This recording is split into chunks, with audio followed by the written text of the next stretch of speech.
Αμέσως μετά, τα χελονονιτζάκια. Το πρόγραμμα που ακολουθεί είναι κατάλληλο για όλους.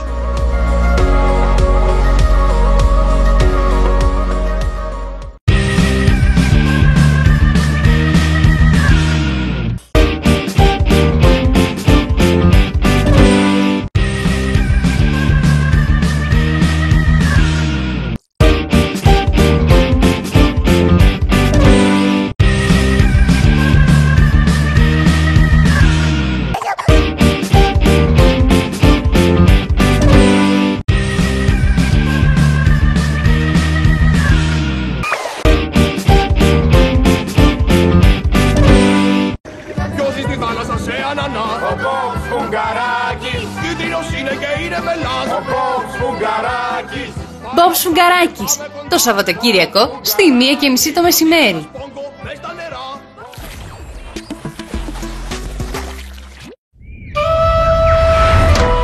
Σε ένα απομονωμένο νησί, μια ομάδα φίλων αντιμετωπίζει το άγνωστο. Καθώς η περιπέτειά τους ξετυλίγεται, ανακαλύπτουν νέους κινδύνους και αντιπάλους.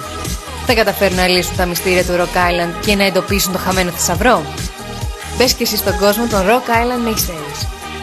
Rock Island Mysteries, Δευτέρα με Παρασκευή στις 9:35 το βράδυ. Μόνο στο Nickelodeon. Πριν τα χειροκρότα όπως κάνουμε κι εμείς, χόρεψε όσο μπορείς. Παρέα με το γρήλο. Ο Πινόκιο και οι φίλοι του. Δευτέρα με Παρασκευή στις 5:30 το απόγευμα.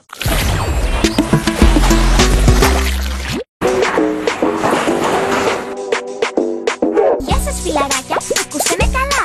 Έφτασε η ώρα για καινούργια σχολικά. Αν θέλεις να σε in, η Jim έχει τα πάντα. Μολύβια, κασετίνες, πάντα μες στην τσάντα. Jim ο μπροστινός και ο διπλανός. Διάλεξε έναν ήρωα και κάνε το δικό σου. Jim, Jim, Jim, για να σε πάντα in. Ζήτα Jim, για να είσαι πάντα in.